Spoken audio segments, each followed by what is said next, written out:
আসসালামু আলাইকুম। নতুন একটি ভিডিওতে আপনাদের সবাইকে জানাচ্ছি স্বাগত। কারো জন্য ইবাদত, কারো জন্য বিদআত। এই হচ্ছে শবে বরাত। শবে বরাত নিয়ে ছোটবেলা থেকেই অনেক মিথ আছে। এই মিথগুলো একেকটা একেক সময় শুনতে পেরেছি। আমাদের পুরান ঢাকার অনেক মসজিদ শবে বরাত উপলক্ষে সাজিয়ে থাকে। শবে বরাতের আশেপাশে বা শবে বরাতের দিন হাফেজদের পাগড়ি পরানো হয়। অনেক মসজিদে অনেক ধরনের সিন্নি করা হয়। কোনো মসজিদে গরু কাটে, কোনো মসজিদে মহিষ কাটে, কেউ ফিন্নি করে, কেউ খিচুড়ি করে। আজকে আমরা গিয়েছিলাম বেচারাম দেরতি। এখানে দেখতে পেয়েছি যে তারা কিন্তু এবার গরু দিয়ে সিন্নি করবে। আমি যেখানে বড় হয়েছি আমার আশেপাশে আমি সবসময় দেখেছি শবে বরাতে রাতে সবাই ইবাদত করে এবং অনেক বাসায় রুটি এবং হালুয়া রান্না হয়। রুটি আমরা বিভিন্ন দোকান থেকে কিনতাম বা বাসায় রান্না হতো। বাসায় ছোটবেলায় চালের রুটি রান্না করতো। এটা দিয়ে বিভিন্ন ধরনের হালুয়া যেমন বুটের হালুয়া, তাছাড়া হচ্ছে গাজরের হালুয়া, পেঁপের হালুয়া ইত্যাদি ইত্যাদি কিন্তু শবে বরাতে রান্না করা হতো। এখন অনেক বাসায় হালুয়া রান্না করে, তবে আগের মতো এত ওয়াইডলি। আমরা যখন ছোট ছিলাম আমাদের একটা প্যাশন ছিল যে তারাবাতি, মরিচাবাতি, বিভিন্ন ধরনের ছোট বোম পাওয়া যেত, সেগুলো আমরা কিনে আনতাম। আমার মনে আছে এখনো শাঁখারি বাজার যেয়ে এগুলো কিনে আনতাম।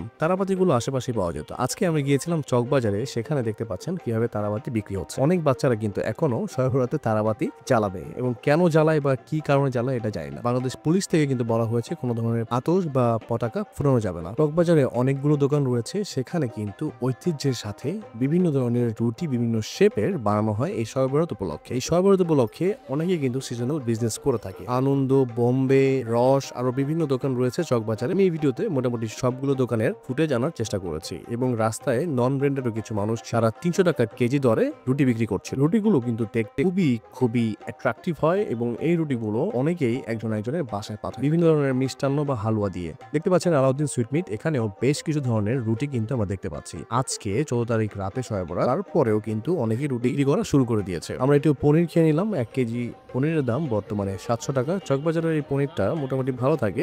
আজকে আমার কাছে তেমন একটা ভালো মনে হয় নাই। আমরা 100 গ্রাম নিয়েছিলাম 70 টাকা দিয়ে। আজকে আমার এই ভিডিওতে আমাকে সহযোগিতা করেছে আমার স্কুল ফ্রেন্ড অভি। তাকে অনেক ধন্যবাদ আমাকে সময় দেওয়ার জন্য। শবে বরাতে অনেকেরই ছোটবেলায় অনেক স্মৃতি রয়েছে। আপনার স্মৃতিগুলো কমেন্টে শেয়ার করুন। শুনে আমরা ফিরে যাই ছোটবেলার সেই শবে বরাতের দিনগুলো। আমাদের এখানে ছোটবেলায় অনেকেই ভ্যান ভাড়া করে এখান থেকে অনেক দূরে চলে যেত। সেই স্মৃতিগুলো কিন্তু মধুর।